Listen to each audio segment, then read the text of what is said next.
esperar a que se coloque la presentación. Y vamos a poner acá, porque necesito este. Creo que este es el que ocupamos, ¿verdad? Sí. ¡Au!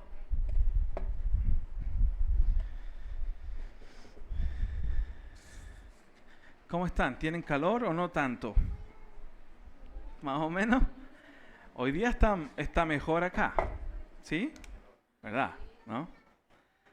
Está menos caluroso que otras veces.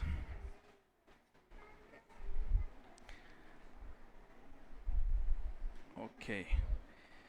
Vamos a rápidamente retomar una pequeña parte de la clase anterior que nos quedó, que no la alcanzamos a compartir, y otra que la dejamos como a medio terminar.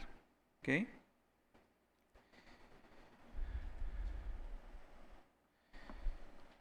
Ok. Voy a poner acá también porque si no me pierdo. Dijimos la clase anterior que Dios habló y sigue hablando por su palabra, ¿sí? Hablamos de la inspiración de las Escrituras, hablamos de que fue Dios mismo hablando en su palabra, ¿cierto? El que dio la instrucción a Moisés para que estas cosas quedaran escritas en un libro. ¿Se acuerdan que lo vimos en Éxodo?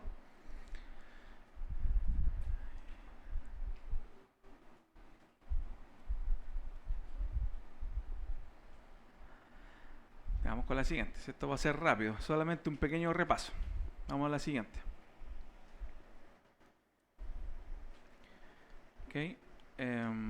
Entonces estuvimos hablando de la inspiración y no hablamos mucho de la inerrancia de las Escrituras. Por eso quiero conectarlo, porque eso es importante para lo que vamos a ver hoy. ¿Okay? Hoy día vamos a estar hablando sobre la confiabilidad de la Biblia. Entonces dijimos, ¿qué es la inerrancia? ¿Qué es la inerrancia? O hablamos de la inspiración, ¿cierto? Pero no hablamos mucho de la inerrancia. Y cuando hablamos de ambas, se dice que la inerrancia expresa, ¿cierto?, que las Escrituras, tal como fueron dadas originalmente, fueron preservadas del error por la supervisión del Espíritu Santo. Dijimos al final de la clase anterior que era divinamente inspirada, ¿sí?, y completamente humana en cuanto a qué personas las escribieron, ¿verdad? Pero era que el Génesis, de dónde viene, era de Dios, del Espíritu Santo que había inspirado a estos hombres, ¿sí?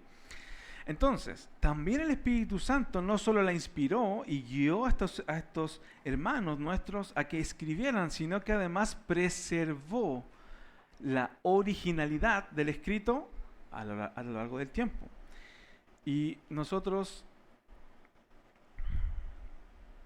le llamamos la inerrancia. Y hay un autor que se llama José Silva Delgado, que él escribió el libro Siempre Eterno. Es un libro, ya tiene un par de décadas, bastantes décadas, unas 4 décadas si no me equivoco.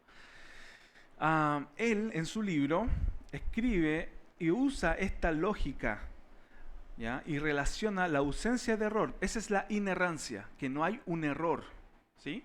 Y él asocia la inerrancia o esta ausencia de error con la infalibilidad bíblica, es decir, no es falible, ¿cierto? No se puede equivocar. Usted y yo somos falibles, ¿verdad? Nos equivocamos, no podemos cometer errores, pero la Biblia no lo hace. Y él utiliza un pensamiento lógico que quiero compartirlo con ustedes, que primero él parte de que Dios es verdadero. ¿Se acuerdan que dijimos que la Escritura misma daba testimonio de ella? ¿Sí? Entonces lo primero es que Dios es verdadero, dice. Entonces, si Dios es verdadero, Dios es veraz, entonces la Escritura, que es la palabra de Dios, también es veraz, porque es su palabra, ¿verdad? Entonces, si la palabra de Dios es verdad, ¿qué quiere decir esto? Que la verdad y el error no son compatibles, ¿verdad? Si yo digo algo que es verdadero, no puede ser falso. O es falso o es verdadero. O tiene verdad o tiene error, ¿sí? Por lo tanto, la Escritura no puede contener error en aquello que afirma, es decir, en las declaraciones que ella da es verdad. ¿Por qué? Porque Dios es verdadero. ¿Se entiende esa lógica? Entonces, si la escritura no puede ser quebrantada y es verdad, no puede dar resultado falso. ¿Sí? ¿Se entiende? Es como si lo pusiéramos como en un término un poco más práctico quizás.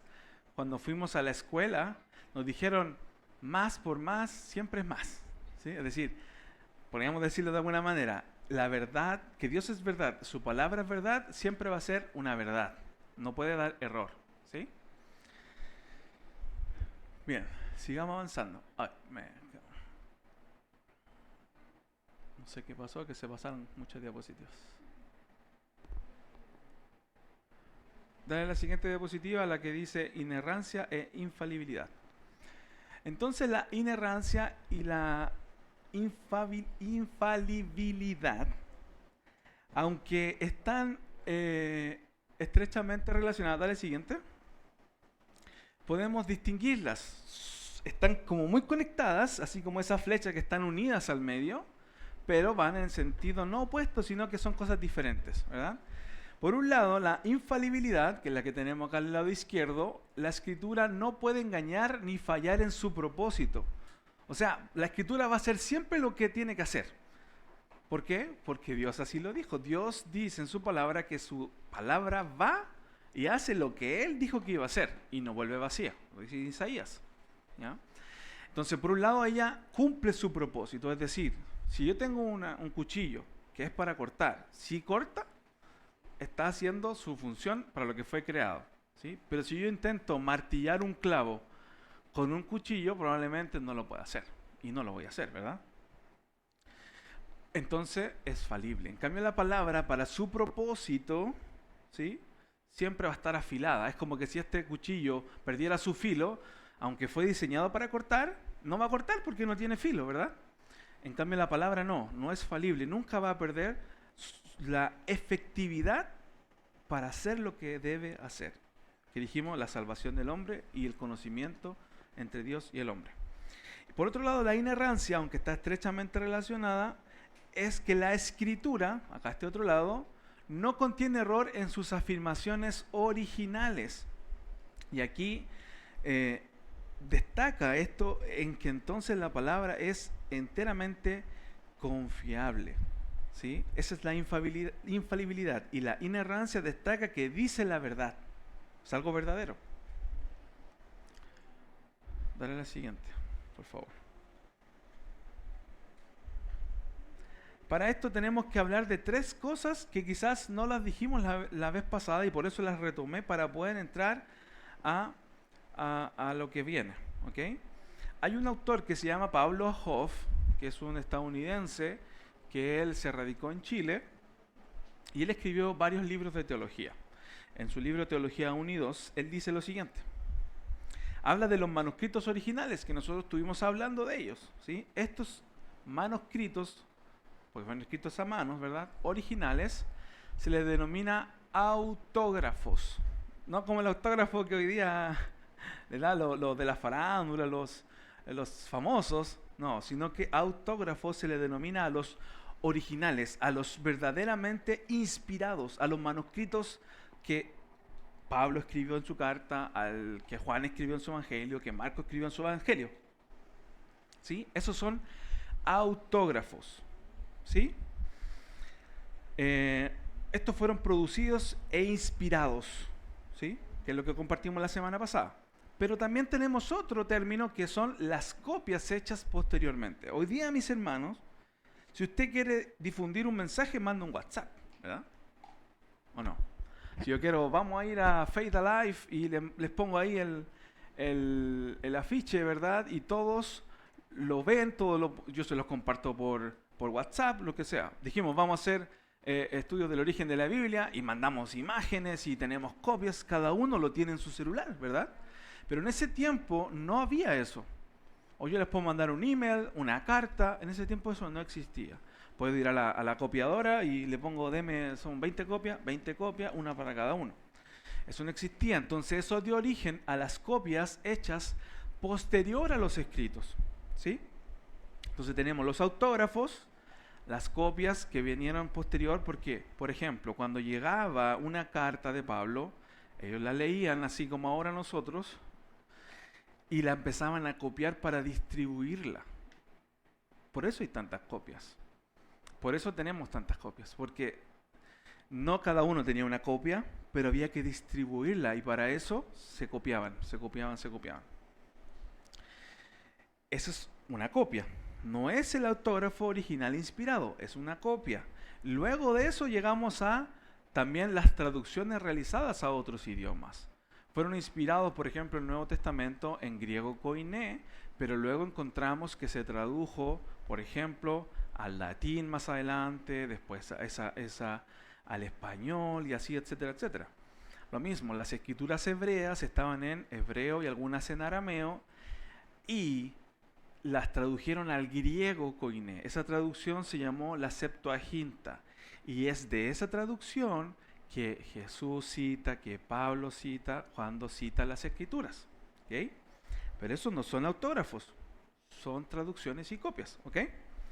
Entonces, la inspiración fue una obra especial relacionada con la producción de los escritos originales. Las copias no son inspiradas, solo los originales. ¿Ok? Dale lo siguiente. Entonces, ¿qué ocurre con los errores de los copistas? Porque dijimos que la escritura no tiene error. ¿Verdad? La iglesia sí tiene muerto errores. La Biblia no tiene error. Pero entonces, ¿por qué hay errores en las copias? ¿Sí? ¿Qué pasa con los errores de los copistas? Porque copiar no es lo mismo que inspirar. ¿Sí? Cuando decimos que la Biblia no se equivoca y no tiene error, es en su original inspirado. Pero por otro lado, las copias sí tienen algunos errores, pero ya vamos a llegar allá. ¿Cómo se le llama a esos errores? Se le llaman variantes textuales. Las variantes textuales no destruyen el mensaje del inspirado del original. ¿Se entiende la relación? Tengo un autógrafo original inspirado por Dios con un mensaje que va a ser un propósito infalible diciendo la verdad sin error. ¿Sí? Pero yo también tengo copias que se fueron reproduciendo porque los autógrafos se perdieron, mis hermanos. Si alguien les dice, oye, pero ustedes no tienen manuscritos originales, ¿verdad? No tenemos los originales, porque eran de papel, de papiro, ¿cierto? Y se fueron deteriorando y se pudrieron, se perdieron, se murieron. Pero tenemos las copias muy cercanas al original, cuando se comenzaron a distribuir, que lo vimos la primera clase, pero aparecen variantes, y esas variantes no destruyen el mensaje.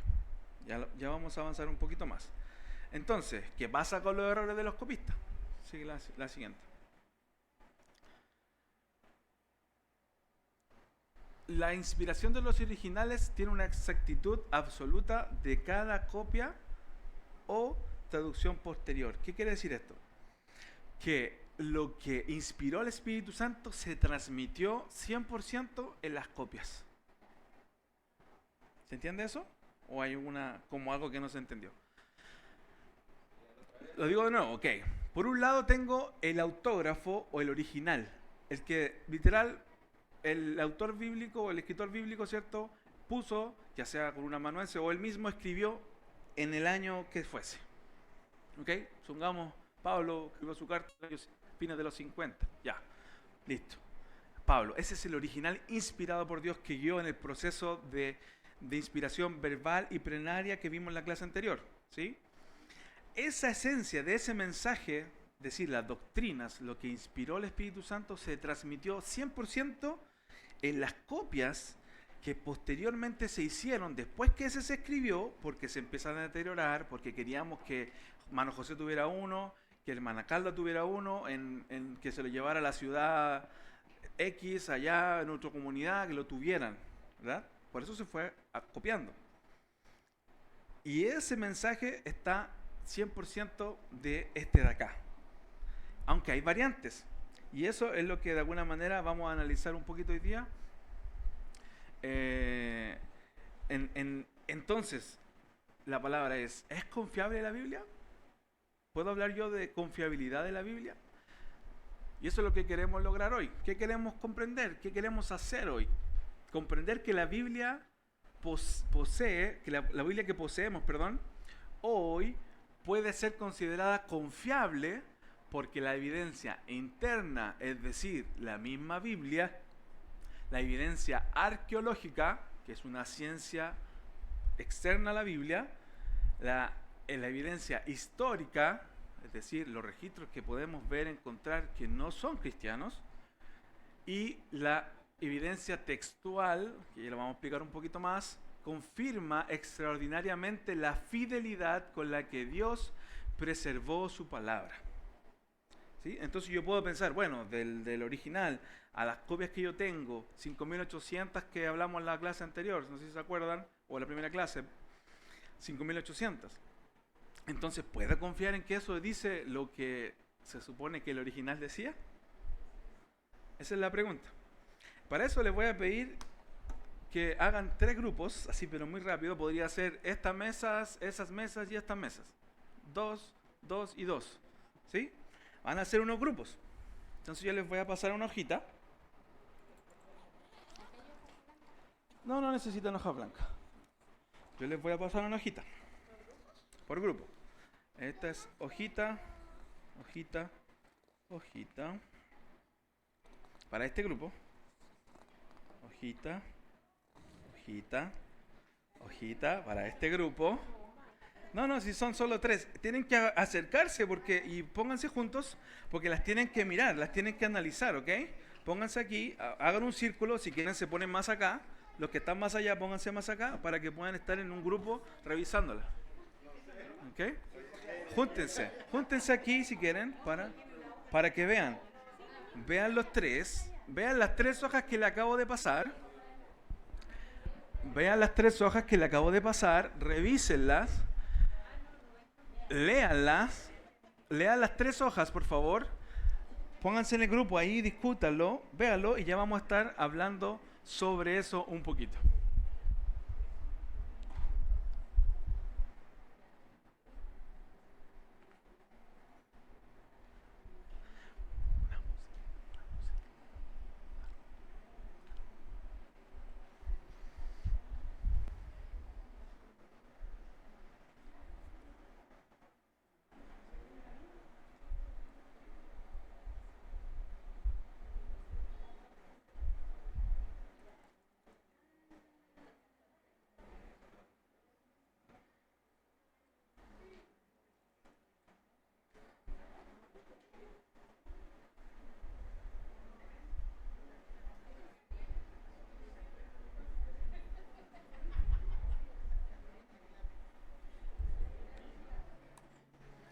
Tienen que todos ver las 3 hojas.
¿Cómo vamos? ¿Pudieron todos más o menos revisar las 3 hojitas? ¿O leerlas o escucharlas? No, mi amor, vaya para allá.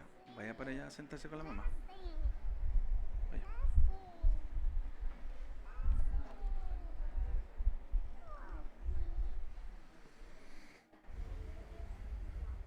Bueno, aquí van algunas preguntas que ustedes pueden ir meditando y respondiendo.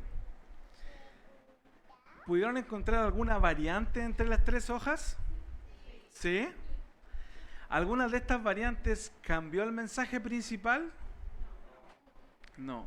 ¿Fue difícil reconocer cuál era el texto correcto? ¿Supieron cuál es el texto correcto?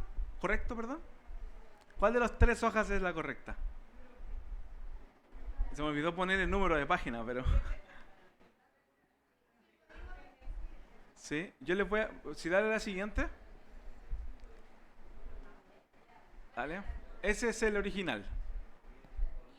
Dice, Jesús recorrió las ciudades y aldeas enseñando en las sinagogas, anunciando el evangelio del reino y sanando toda enfermedad y toda dolencia entre el pueblo. Al ver las multitudes tuvo compasión de ellas porque estaban cansadas y desamparadas como ovejas que no tienen pastor. Eso está en Mateo capítulo 9, versículos 35 en adelante. ¿Okay? Entonces, ¿fue difícil reconocer cuál era la correcta? No tanto, quizás un poquito al principio cuando no habíamos leído todavía las 3, ¿verdad? Como que no habíamos comparado todavía las 3, como que, sí puede ser, pero después cuando leímos y vimos que decía Evangelio con J, dijimos, como que está raro, ¿no? ¿Sí? Cuando repitió una palabra dijimos, ¿por qué repitió una palabra, no? Entonces imagínense si tuvieran cientos o miles de copias para comparar. ¿Sería aún más fácil reconstruir el original? Sí, porque mientras más copias tienes, más puedes compararlas. ¿Sí? Y eso pasa con el Nuevo Testamento, que tiene 5.800 copias. ¿Okay? El mensaje es el mismo. Entonces, esto ilustra, hermano, esto no es que sea lo mismo, pero estamos tratando de ilustrar qué fue lo que sucedió, cómo lo han hecho a lo largo del tiempo. Entonces, esto nos muestra, nos ejemplifica cómo con los manuscritos del Nuevo Testamento existen muchas variantes. Quizás algunos han dicho que hasta miles de variantes textuales.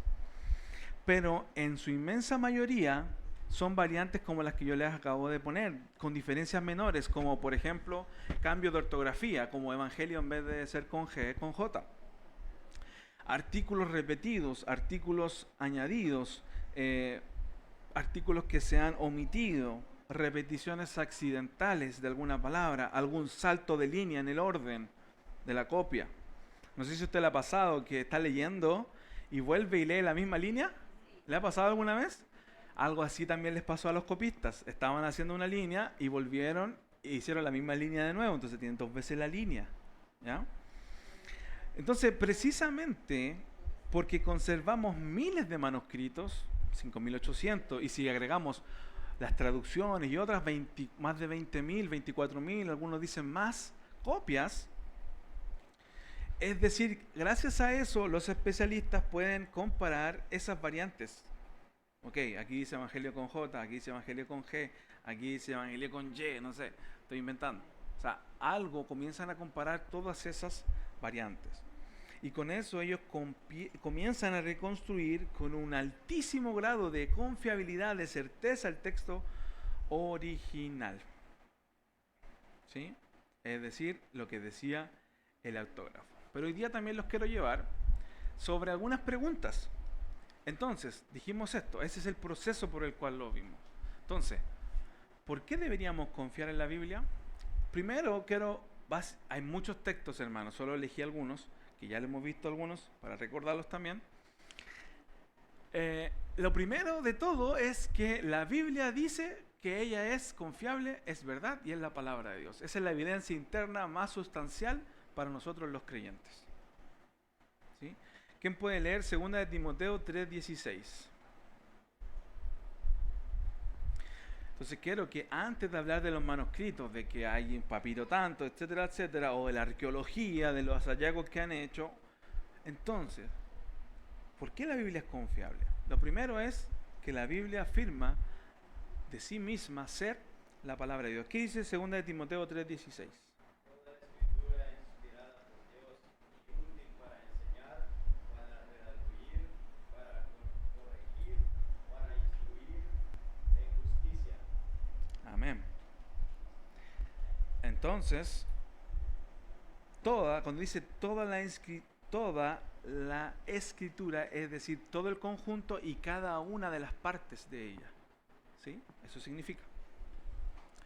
Lo primero es que ella misma dice eso. Veamos qué dice 2 de Pedro 1:16. ¿Quién la puede leer? 2 de Pedro 1:16.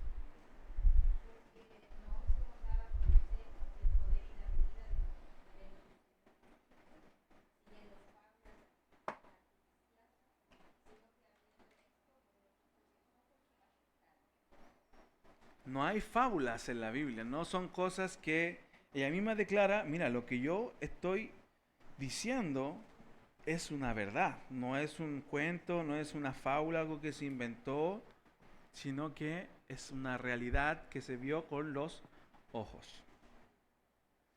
¿Qué dice Lucas 1, del 1 al 4? El Evangelio de Lucas. Y otro que prepare Evangelio de Juan 17:17. Lucas capítulo 1, del 1 al 4.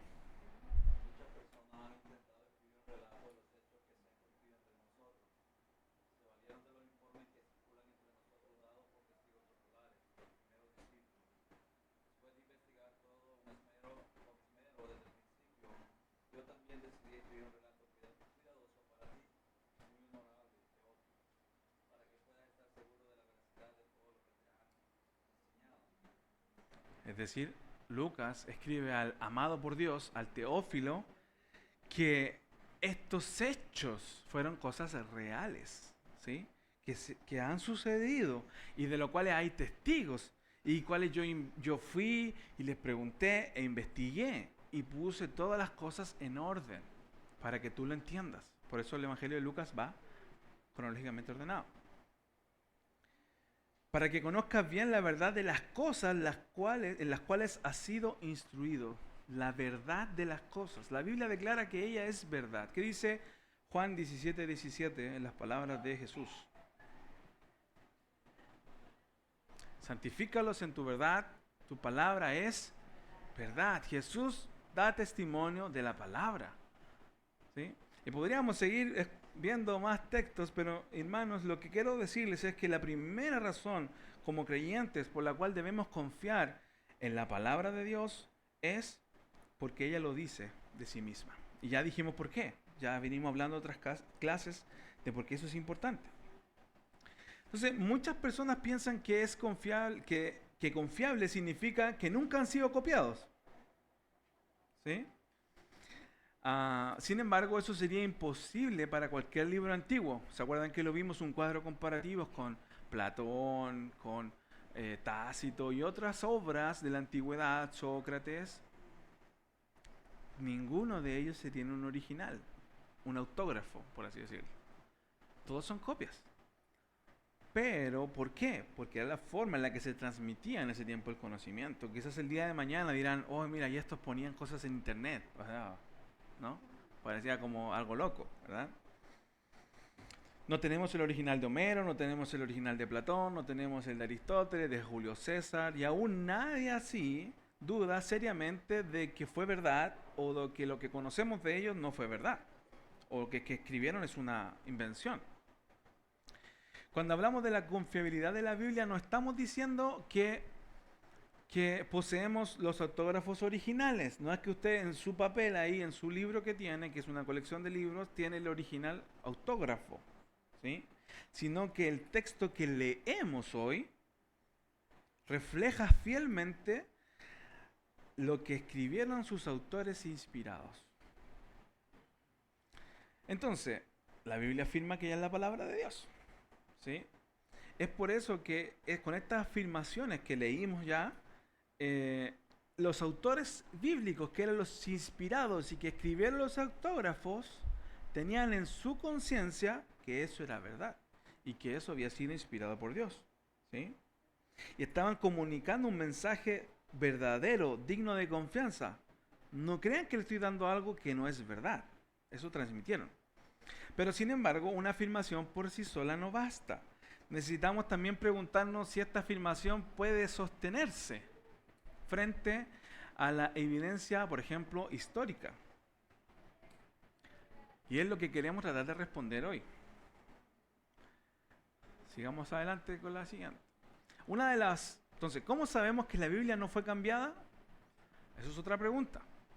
Y la declaración más, podríamos decir, recurrente, la que más se repite, es que la Biblia ha pasado por tantas manos que seguramente fue modificada. ¿Alguno alguna vez ha hecho una dinámica que se llama el teléfono o algo así, o el mensaje, puede también decirle, donde alguien le dice un mensaje a uno en el oído, ¿cierto? Y le dice al otro, y le dice al otro, y le dice al otro, y le dice al otro, le dice al otro, al otro, al otro, al otro, y llega acá al final y no tiene nada que ver con lo que le dijeron al principio. ¿Sí? Bueno, ese es el pensamiento detrás de esta declaración. La Biblia ha pasado por tantas personas, por uno, por otro, por otro, por otro, por otro, por otro, por otro, hasta llegar a Rubén, que ya no es la misma. ¿Sí? Pero aquí viene el concepto importante que lo puse aquí abajo de nuevo para que lo recordemos. Están los manuscritos originales, autógrafos inspirados por parte del Espíritu Santo. Tenemos copias que se hicieron después que se escribieron los originales y luego de estas copias se hicieron las traducciones a otros idiomas. ¿Ok? Eso mantengámoslo en la mente. Entonces, para responder esta pregunta o a esta declaración, ¿sí?, teníamos que primero comprender esto. ¿Cómo se transmitió? ¿Cómo llegamos? ¿Cómo tenemos hoy día copias de Homero? ¿Sí? ¿Cómo tenemos copias de Platón, que vivió 5 siglos antes de Jesús? ¿Sí? De esa misma manera, en el mundo antiguo, así se transmitían las escrituras o el conocimiento. ¿Sí?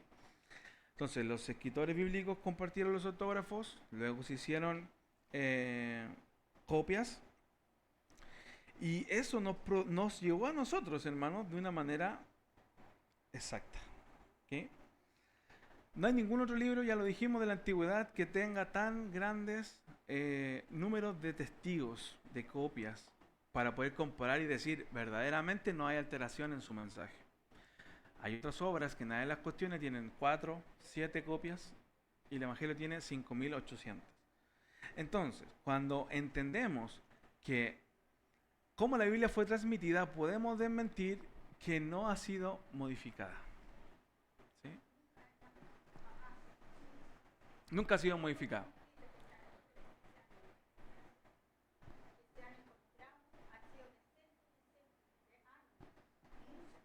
Uh-huh. Exacto. Y eso nos viene a la siguiente diapositiva, que entonces, ok, si yo digo que eso nunca fue modificado, entonces, ¿cómo yo compruebo eso?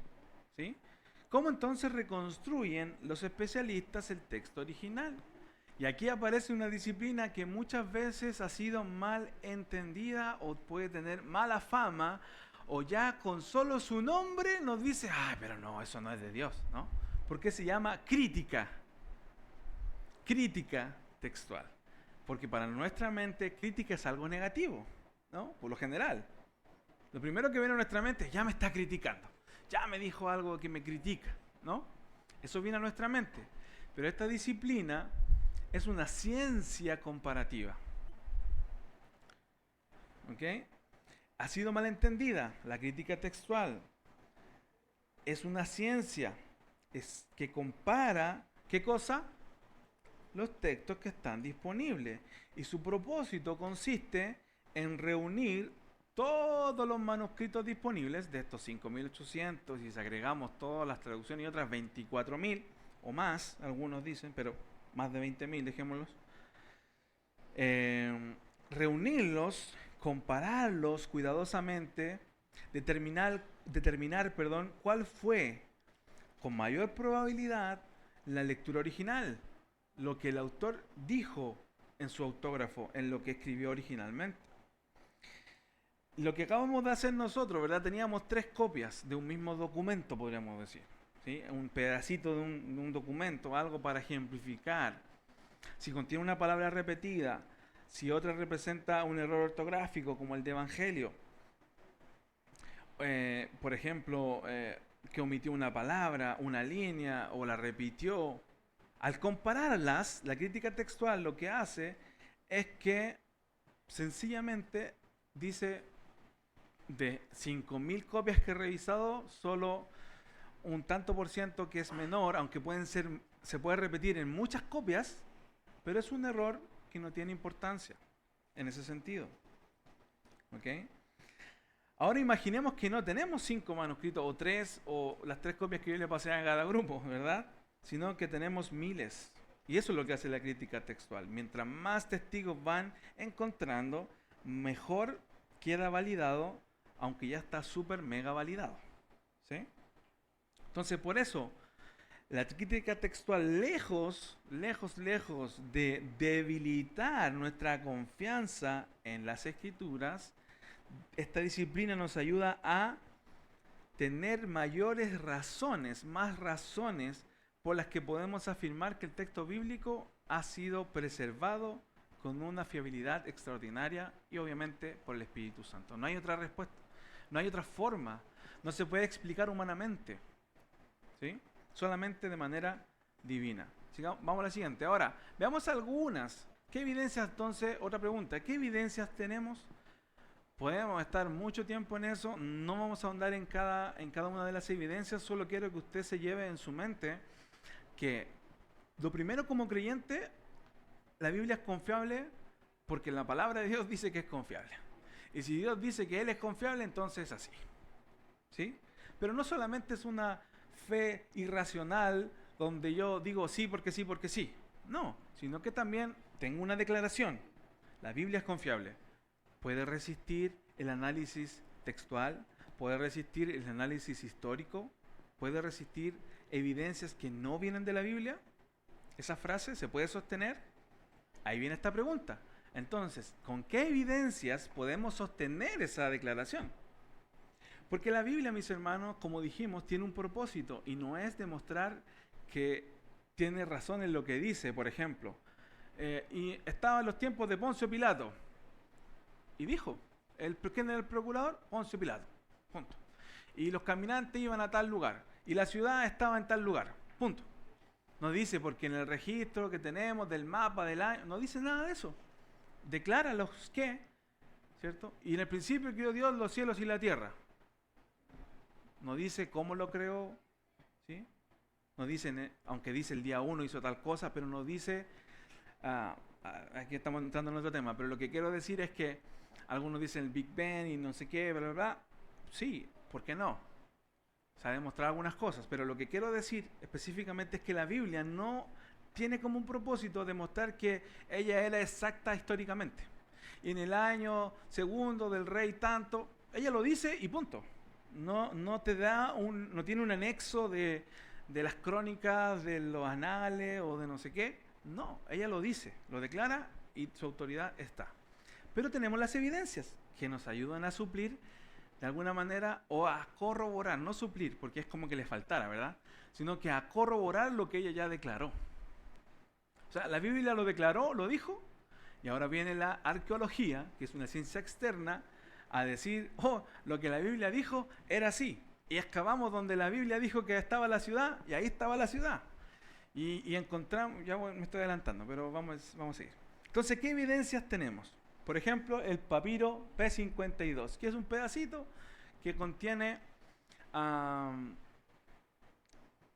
porciones del Evangelio de Juan, ¿sí?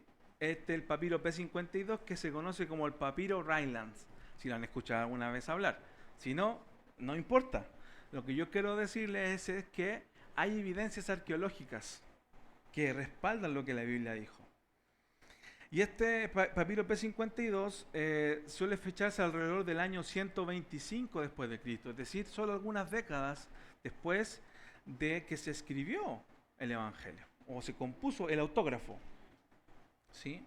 Tenemos otras evidencias, como por ejemplo los papiros Chester Beatty, le voy a decir, dicen Beatty, pero da lo mismo, el nombre da lo mismo. Lo que me interesa es que vean, son un conjunto de papiros que tienen fragmentos donde están escritos de la Biblia. Algunos son así de pequeñitos, miren, así de pequeñitos algunos, otros son más grandes. ¿Ok? Estos papiros de Chester y Beatty preservaron grandes porciones de los evangelios. Hay de los hechos de los apóstoles, que diríamos que Hechos es la extensión o el tomo 2 del libro o del evangelio de Lucas. ¿Sí? De las cartas de Pablo. Tenemos en estos papiros Chester y Beatty de todos esos, por nombrar algunos. ¿Qué otra evidencia tenemos? Vamos a la siguiente. Creo que no le puse el nombre ahí. Ah, sí le puse. ¿Qué otra evidencia tenemos? Tenemos los papiros de Bodmer, que son los papiros de Bodmer. También son varios, algunos como estos así de grandes, otros más pequeños, pero contienen casi todo el Evangelio de Juan y otras importantes secciones del Nuevo Testamento. Prácticamente con todos estos pedazos lo que hace la crítica textual es los va uniendo y arma el texto original, ¿sí? O lo reconstruye. A esto también se le suma algo que está acá, que se llaman códices. Estos códices serían como el precursor de un libro, porque antiguamente los papiros, ¿cierto? O también los rollos eran rollos, ¿cierto? Se enrollaban y se desenredaban, ¿verdad? Aquí el códice ya era como los libros que tenemos nosotros hoy. Eran cosidos a mano, eran como una hoja, ¿verdad? Y tenían como tapas. Entonces sería como un...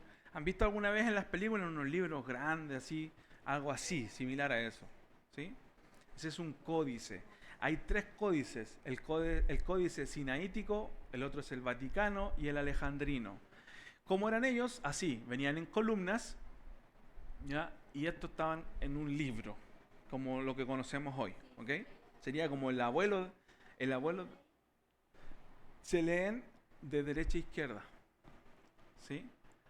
No quiero complicar con esas cosas, solamente quiero decir que hay evidencias tangibles, que es lo que hablamos la otra vez, ¿verdad? De ciencias que avalan lo que la Biblia ya dijo, ¿sí? No es que la Biblia no lo haya dicho, ya lo dijo. Entonces tenemos estos códices del siglo IV, el siglo V después de Cristo, y prácticamente los códices conservan todo el Nuevo Testamento. ¿Ok? Entonces, cada uno de estos manuscritos de los que estamos hablando constituye un testigo independiente y cuando todos son comparados muestran una coincidencia extraordinaria. Por ejemplo, hay otros, pone la siguiente. Entonces, la evidencia arqueológica también confirma numerosos detalles históricos de la Biblia. Tenemos los descubrimientos de los rollos del Mar Muerto, que también fue muy importante y revolucionó mucho esto. Por ejemplo, encontraron esto que ustedes ven ahí, esto es el museo, podríamos decirlo, de los rollos del Mar Muerto que está en Jerusalén. Y esto que ustedes ven ahí es un rollo, ¿sí? Que obviamente ahora está como partido, pero lo tienen en exhibición, bajo todas unas condiciones especiales. Es el rollo de Isaías completo, el libro de Isaías completo. Fue encontrado en los rollos de Qumran o de Mar Muerto, ¿sí? Y eso está así expuesto en ese museo. Si algún día puedo ir, voy a ir, ¿okay? A verlos. Entonces, en eso, por ejemplo, encontraron una inscripción que hablaba de Poncio Pilato, cuando hicieron ese descubrimiento arqueológico, que ya habían pasado siglos donde la Biblia lo declaraba, pero decían, no hay registro de Poncio Pilato, no hay nada que los sitúe en esa fecha, no hay nada tan cercano para que digamos es verdad. Por ejemplo, en la piscina de Bethesda, también, nunca supuestamente había encontrado nada relacionado, o el cilindro de Ciro, ¿sí? O por ejemplo, vamos a ver más adelante, hay unas excavaciones también que hicieron que corroboraron ciudades que decían que no existían, que la Biblia las nombraba, que después las encontraron enterradas. Sí, no encontraron el lugar, pero encontraron inscripciones muy cercanas que existía, que no estaban en la Biblia, por así decirlo. Porque ¿dónde encontraron esto de los esenios? Perdón, del Mar Muerto, lo encontraron en una comunidad, en el rollo de Mar Muerto, en Qumran, etcétera, en las cavernas, pero ahí estaba sentada una secta judía que se llamaba los esenios. ¿Sí? Los esenios eran como ascéticos, es decir, se alejaron de toda Jerusalén y se fueron al desierto, y aquí vamos a preservar todo esto esperando al Mesías. Eran como súper, ultra, mega conservadores. ¿Sí? Y ellos comenzaron a guardar los escritos, a preservarlos, y los pusieron en ánforas, que fueron las que después encontraron. Pero como era tan seco el desierto, que los mantuvo. Porque eran papel, o algunas eran de cuero, pero se deterioraron por la humedad. Pero se preservaron por lo seco del lugar. ¿Ok? Entonces lo que quiero decirles es que la arqueología no prueba la inspiración divina de la Biblia. No es para eso, pero confirma la exactitud de la copia o de la exactitud histórica que tiene la copia y sus relatos que hoy día usted lee en su Biblia. ¿Sí? Sigamos. Y viene el break para que descansemos. O sea, hasta ahí vamos en que hay evidencias arqueológicas.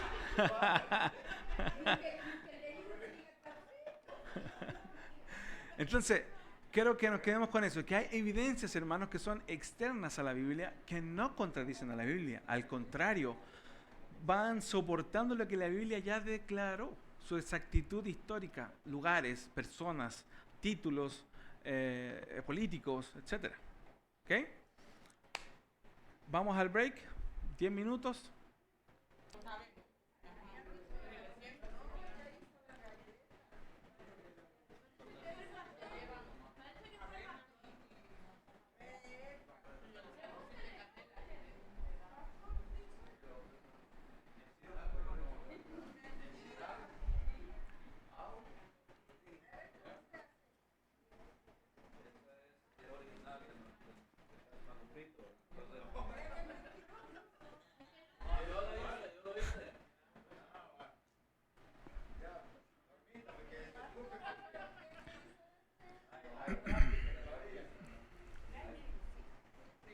Bien, vamos a seguir en razón del tiempo, porque si no, nos vamos a atrasar o no vamos a alcanzar a ver todo.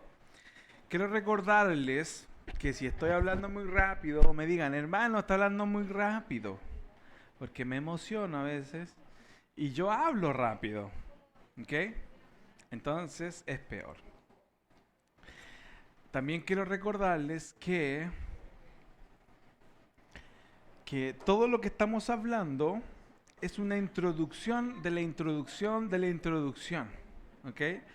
Es muy superficial, estamos rasgando apenas, quizás arañando la superficie de estos temas que son muy profundos. Hay hombres y mujeres estudiosos que han dedicado toda una vida a estudiar estos temas, ¿ok? Décadas estudiando un libro, ¿sí? Hay doctores que son especialistas en romanos, por ejemplo, ¿sí? Entonces, lo que quiero decir es que cada vez vamos a ir avanzando un poquito más, y esto, más que nada, mis hermanos, este curso, o si puede llamarse discipulado, curso, clase, como usted quiera, es para que entendamos el origen de la Biblia y que ahora cuando nos acerquemos posteriormente a estudiar una carta, los evangelios sinópticos, tengamos en mente estas cosas cuando las leamos, ¿sí?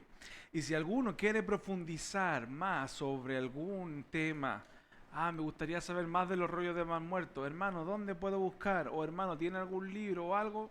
Ahí yo se lo puedo hacer presente, ¿ok? Quizás algún día más adelante podemos hacer algo más profundo de evidencia arqueológica y ahí nos detallamos, ¿ok? Pero no es el objetivo de este curso, ¿sí? Sin embargo, dicho eso, ¿qué ocurre cuando dos manuscritos no dicen exactamente lo mismo, a eso le llamamos una diferencia, ¿cierto? A esas diferencias. Y esas diferencias le llamamos variantes textuales. Y esta es una pregunta de inquietud. ¿Qué pasa entonces si no dicen lo mismo? Si existen miles de manuscritos, también existen diferencias entre ellos. ¿Sí? Y estas diferencias son las variantes textuales. Ya adelantamos algo de esto porque dijimos que estas diferencias eran principalmente ortográficas, es decir, como el ejercicio que hicimos al principio, evangelio en vez de llevar G llevaba J. Cambios en el orden de las palabras, es como decir el negro gato y el gato negro. ¿Sí? Como ese tipo de cosas. Artículos añadidos que, digamos, no estaban en algunas copias y en otras sí, o también omitidos, que en unas copias están y en otras copias no están, y algunas que están repetidos, ¿sí? Por nombrar algunas. Pero es muy importante que, hermanos, tengamos en nuestra mente que estos errores, porque se llaman errores, estamos diferenciando que son errores de las copias, no de los autógrafos, no de los originales, son completamente normales, esperados en una copia o en un proceso de copia manual. Porque puede haber una equivocación. Pero lo importante es que estas variantes son fácilmente identificables. No es algo como que solo algunos pueden darse cuenta, no, es evidente. Precisamente porque existen muchos manuscritos para compararlas. ¿Sí? Si quizás tuviéramos solo 3 o 4, podríamos quizás dudar de ellas, ¿no? Pero tenemos más de 5.800 o 5.800 copias.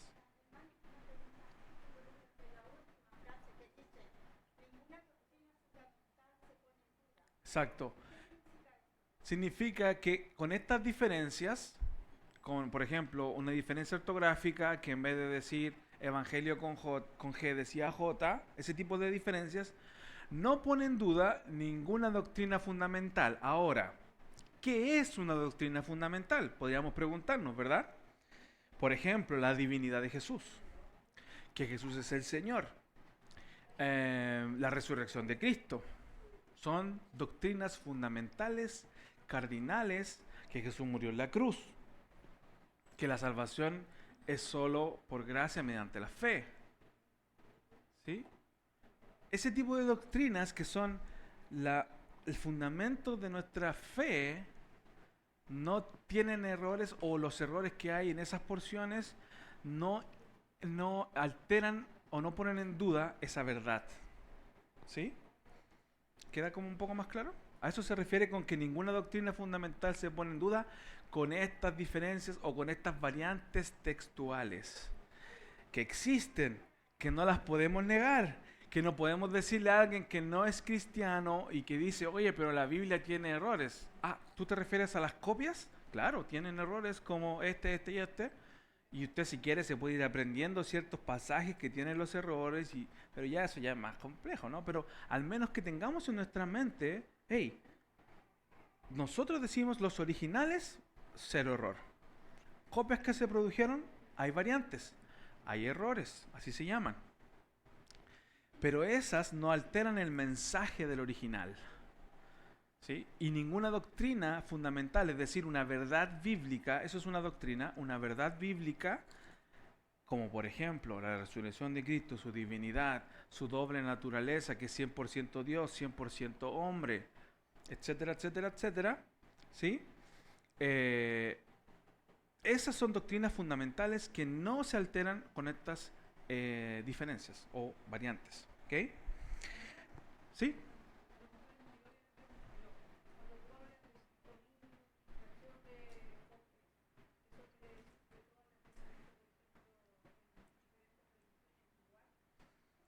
No, no estamos hablando de religiones como tal, estamos hablando de manuscritos de las escrituras del Nuevo Testamento, es decir,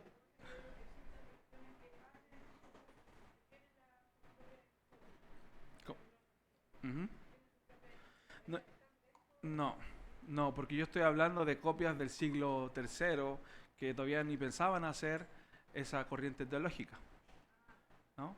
Entonces, estamos hablando de que son escritos del cristianismo, ¿sí? No de la iglesia, asamblea, no sé qué, no estamos hablando de eso, no estamos hablando de ninguna denominación. Estamos hablando de que el cristianismo, podríamos decirlo como una religión, sí, ¿sí? Pero el cristianismo en sí no es una religión como tal, ¿ok?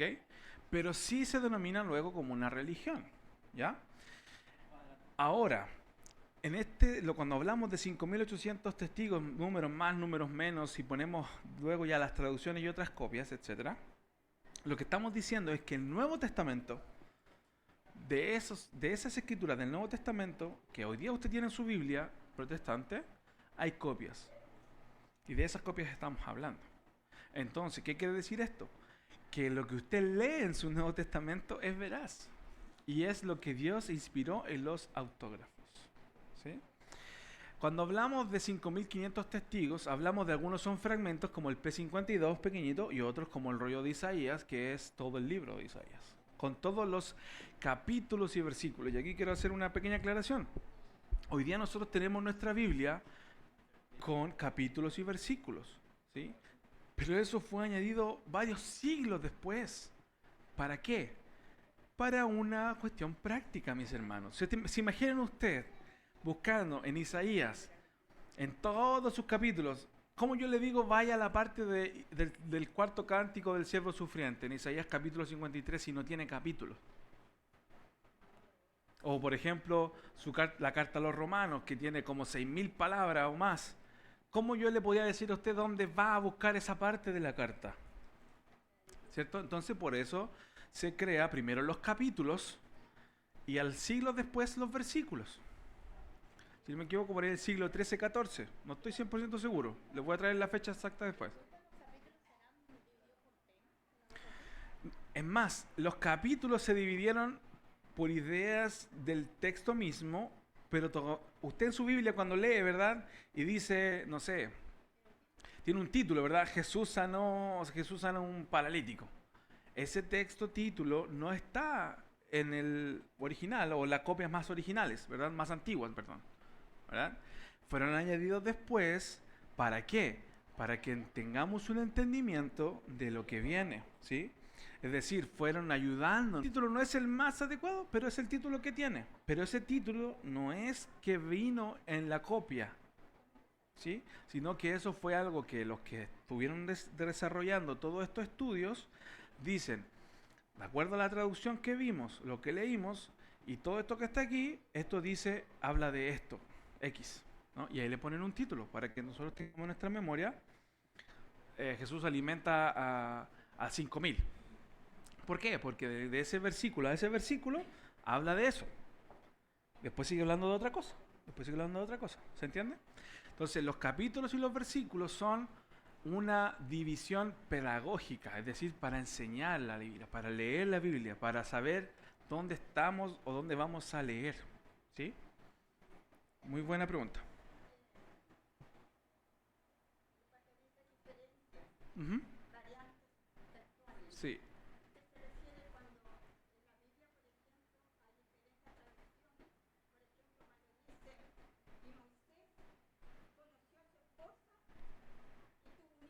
Uh-huh. Uh-huh.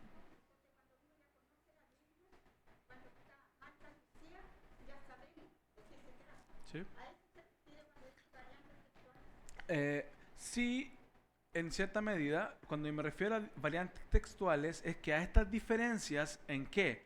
En los manuscritos que tenemos, en las copias que tenemos, estas más de 5.000 copias que tenemos, cuando dice alguna diferencia entre esas copias, yo tengo la copia 1, 2, 3, 4, 5 o la que sea de ese pasaje, y tiene alguna diferencia, a eso se le llama variante textual, ¿verdad?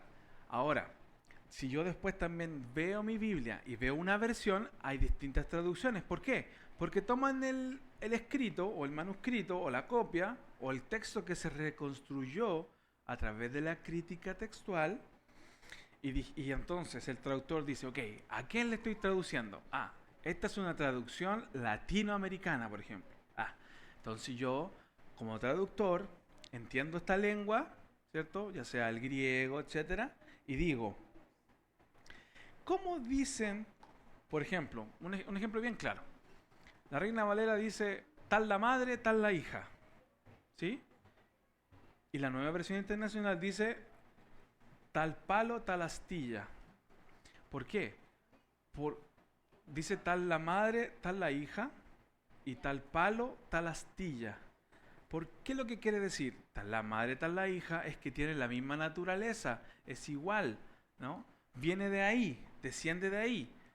Y entonces, tal palo, tal astilla es un refrán más o menos común en la comunidad latinoamericana y decidieron decir lo mismo, que usted tiene una astilla de roble, ¿de dónde viene? De un palo de roble.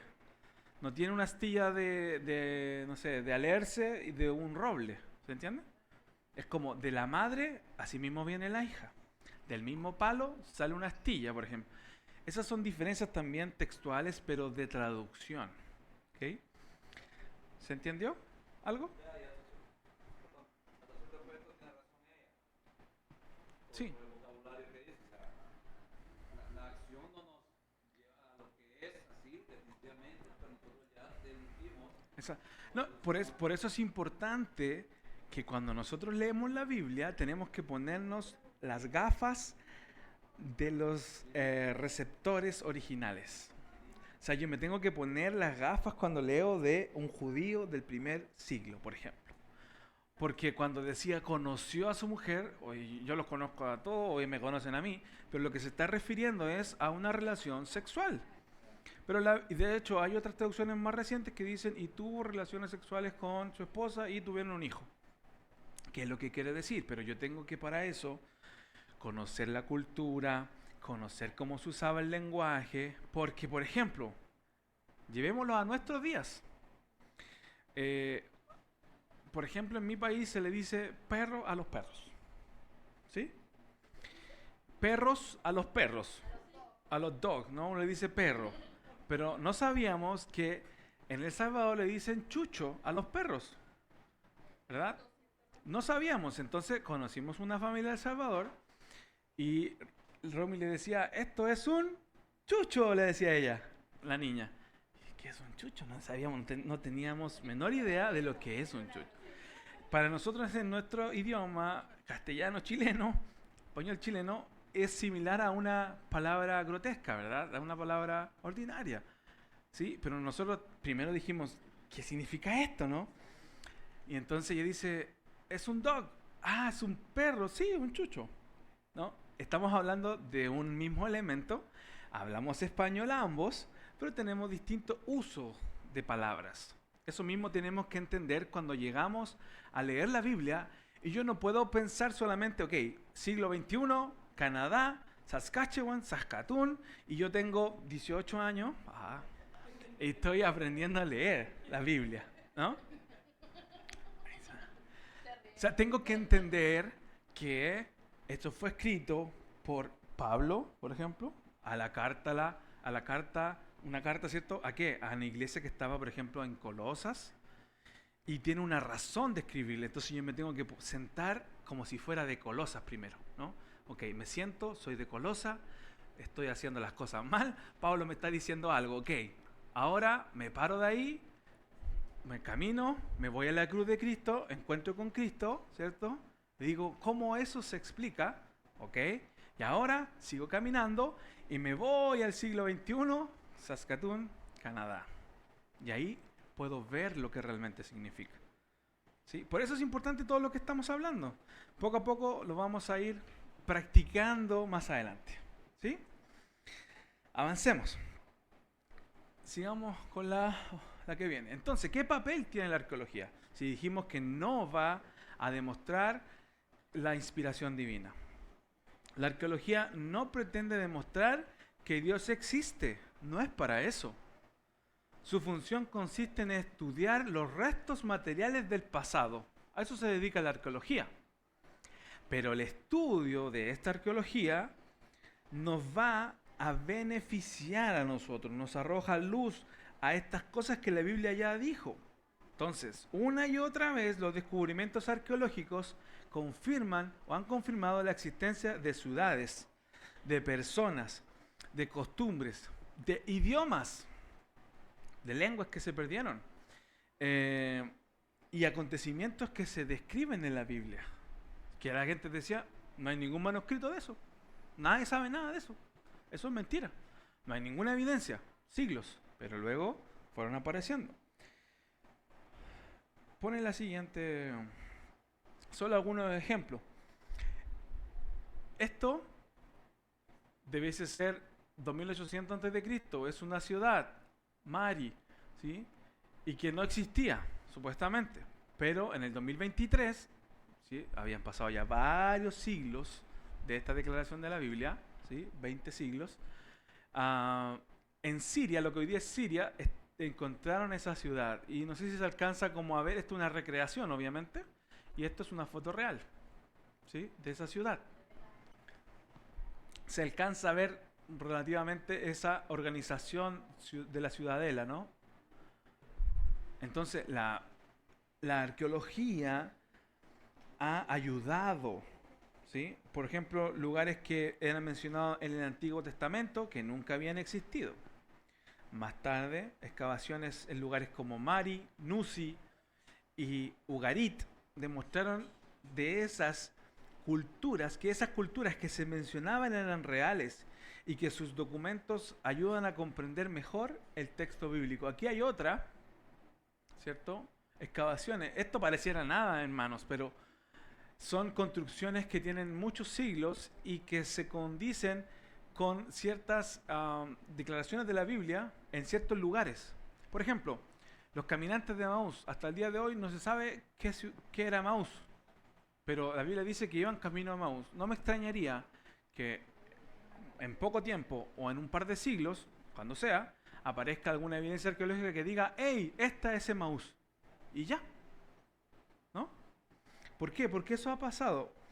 En el Nuevo Testamento ocurrió algo semejante, que había una inscripción dedicada a Poncio Pilato, que decía a Poncio Pilato como tal, que no estaba en la Biblia, confirmó la existencia histórica de este gobernador romano que finalmente estuvo involucrado en la crucifixión de Cristo. Y ahí no se alcanza a ver, pero ni tampoco lo podemos entender, ¿no?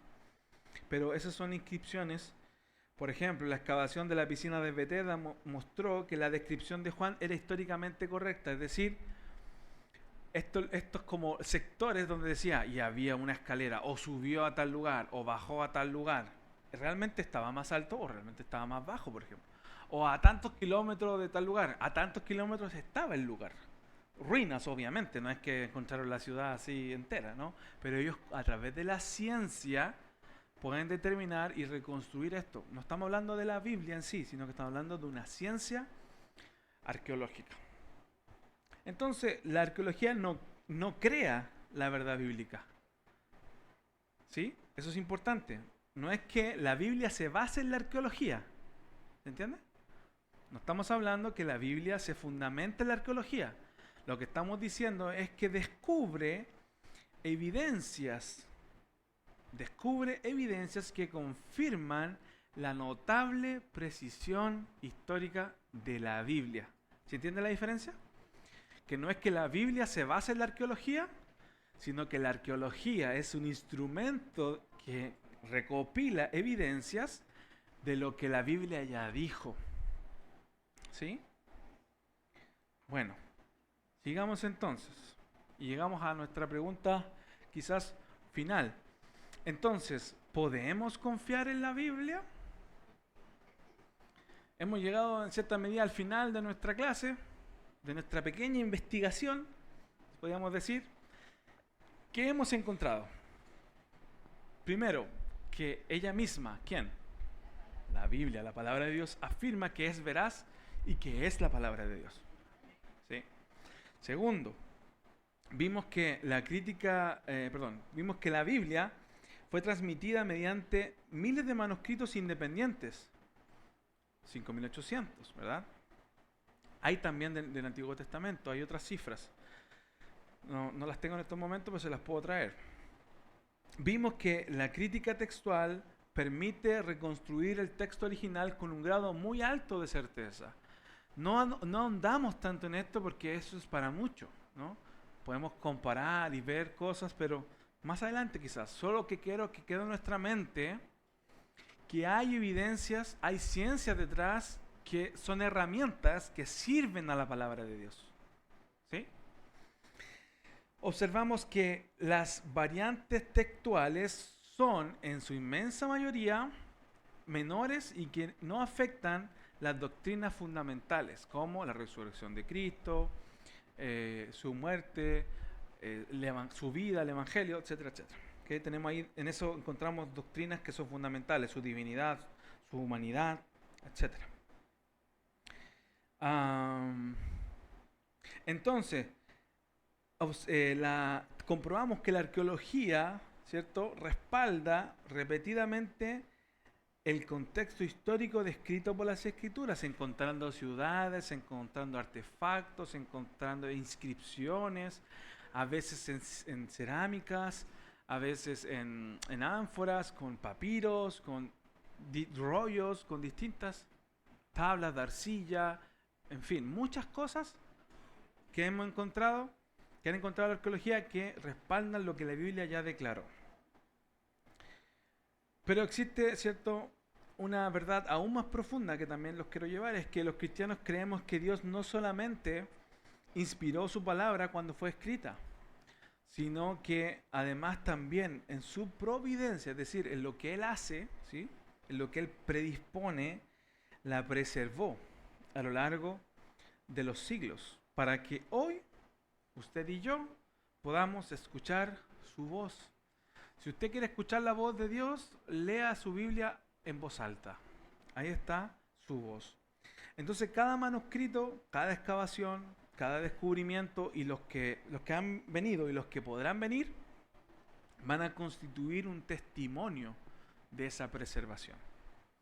Por eso, cuando abramos nuestras Biblias, hagámoslo con plena confianza. Cuando usted lea cualquier libro de cualquier persona muy reconocida, muy estudiosa, todo lo que usted quiera, de sana doctrina, que yo lo conozco, etcétera, etcétera, ponga todos sus filtros y lea con cuidado. ¿Sí? Analice lo que está leyendo, deténgase en leer, cuestione lo que está leyendo. ¿Y por qué dijo esto? ¿Y por qué no dijo esto otro? ¿A qué se refiere con esto? Cuestiónelo. Pero cuando usted lea la Biblia, no ponga sus filtros. Saque los filtros, porque esa palabra es veraz, es eficaz y va a hacer lo que Dios ha determinado que va a hacer. Porque tenemos que tener en mente que seguimos escuchando lo que Dios inspiró a través de los profetas, a través de los apóstoles. La siguiente. Entonces, conclusión. Vivimos en una época donde casi todo puede ser cuestionado, ¿o no? ¿O no? ¿Seguro? ¿Estás seguro? Todo puede ser cuestionado, ¿verdad? Sin embargo, mientras más se investiga la Biblia, más evidencias aparecen en favor de su confiabilidad. Hay gente, por ejemplo, no sé si han escuchado hablar de Lee Strobel, que es un apologista cristiano. Él es abogado y además es periodista, y él decidió comenzar a investigar porque su esposa se había convertido al cristianismo y él quería demostrar que le habían lavado el cerebro a su esposa y le iba a demostrar que eso que decían los evangelios era una mentira. ¿Sí? Entonces él, desde su perspectiva, escúcheme bien, atea, porque él no creía en Dios, comenzó a estudiar la Biblia para demostrar que era mentira y que era una falsedad, porque le habían lavado el cerebro a su esposa. Eso es lo que él pensaba. Sin embargo, él se acercó profesionalmente bajo su formación de periodista, escritor, fue escritor periodista del New York Times, condecorado, etc. O sea, una persona brillante, preparada académicamente para desarrollar una investigación, sin prejuicios. Esa es supuestamente la idea. Pero sin embargo, él se ingresó a esa investigación para demostrar que la Biblia era mentira. ¿Okay? Y él terminó convirtiéndose al Evangelio y siendo hoy día uno de los apologistas más grandes del siglo XXI. Él escribió varios libros, uno de ellos el caso de Cristo. Fue el primero. Luego escribió el caso de la fe, el caso del Creador, etcétera, etcétera. Entonces, muchos quieren destruirla, pero cuando se encuentran con esto, no tienen vuelta a que reconocer su autoridad. Entonces, la arqueología continúa descubriendo ciudades, inscripciones, documentos y cuánta otra cosa que puedan descubrir que iluminan, arrojan luz en el mundo bíblico. Y la crítica textual sigue mostrando la extraordinaria fidelidad con la que las escrituras fueron transmitidas. Por lo tanto, nuestra fe no es una fe ingenua, no es una fe ciega. Es una fe que descansa en el Dios que habló, que inspiró su palabra y que a través de la historia también la preservó.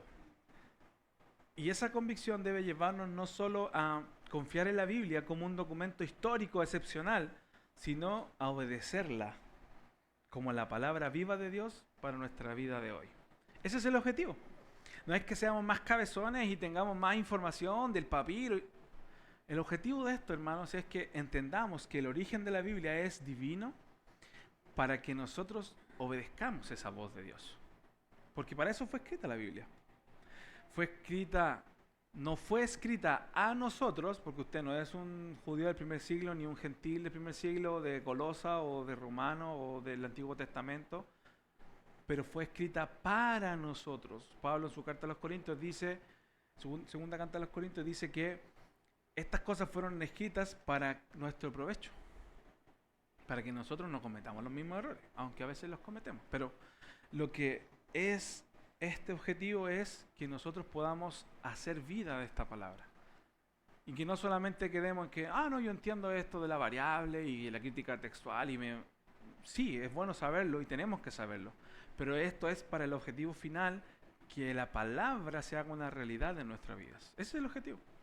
Entonces, la próxima vez que lea su Biblia y que leamos nuestra Biblia, hagámosla desde esa perspectiva. Yo tengo en mis manos lo mismo que inspiró Dios, el mensaje original.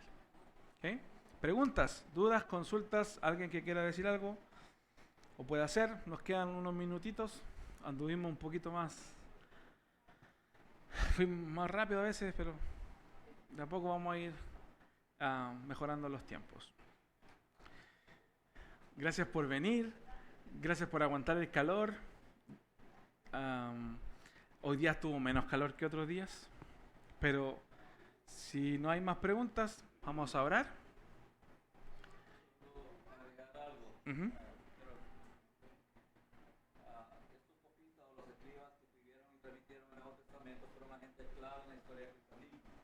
O sea, estos, de los que estaba hablando mi hermano Camilo, son personajes muy importantes para nosotros dentro del cristianismo. Su trabajo, marcado por la discreción y el anonimato, permitió que el mensaje de Jesús y sus apóstoles trascendiera su contexto original y llegara a todas las generaciones, como ha llegado a nosotros hasta este día. Amén. Aunque poco visible en la historia oficial porque no se habla mucho de ellos, pero que a través de ellos tenemos esta historia oficial, ¿verdad? Estos escribas fueron verdaderos guardianes del Evangelio, mediadores entre la revelación y la memoria eclesial. O sea, la memoria eclesial. Lo que quiere decir es, y quiero que también se entienda, es que lo que hacemos aquí, la forma o el estudio de cómo estamos aprendiendo la Biblia, esto no le quita nada a lo espiritual. Esto es muy espiritual. Amén. Aprender de esta manera la Biblia. Y de esta manera uno nos ayuda más para entenderla y entrar a conocer más aún al Señor. Así que hay que darle gracias a Dios, como dicen por ahí, algunos pagaron el precio y siempre ha sido así, siempre va a ser así. Unos pagan el precio y otros reciben la comida, ¿verdad? La boquita, como Y de hecho lo hemos vivido acá, ¿no? O sea, los hijos de los que ya llevan aquí 15, 20 o 30 años están cosechando lo que sus padres pagaron hace 30 o 40 años, ¿no? 20 años o 15 años, lo que sea, ¿no? Así que, mis hermanos, les invito a seguir adelante y que esto es parte de la introducción, este pequeño cursillo, curso, como quieran llamarle, de lo que quizás podamos seguir haciendo en el futuro, de ya adentrarnos en el texto bíblico. Yo sé que muchos de ustedes quizás están pensando, ya póngale más texto bíblico, destrocemos esa Biblia, desmenucémosla, ¿verdad? Ya lo vamos a hacer. Pero lo que queremos hacer es que de alguna manera todos vayamos creciendo en un mismo sentir, en un mismo pensar, hasta que lleguemos no a ser mejores, sino que vayamos juntos creciendo y que luego comencemos a crecer en estas otras partes del texto bíblico, que es muy importante. ¿Okay? Ya lo vamos a hacer. Así que sigamos adelante. Oramos. Padre, te damos gracias porque tú has sido bueno. Te pido que lleves con bien a cada uno de mis hermanos a sus hogares. Gracias porque han venido a este lugar. Gracias porque tú les has permitido, les has provisto. Gracias por las cosas ricas que trajeron y que hemos disfrutado, Señor. Ayúdanos a que la coinonía, la comunión, la hermandad sea cada vez mayor. Y rogamos que tu Espíritu Santo transforme nuestras vidas cuando escuchamos sobre tu palabra. Que nuestras mentes se gocen y que nuestros espíritus, Señor, ardan, nuestros corazones ardan, para que, Padre amado, haya hambre y sed de ti y que la podamos encontrar y saciar en tu palabra, Señor. Padre, te damos gracias en el nombre de Cristo Jesús. Amén. Dios les bendiga, mis hermanos.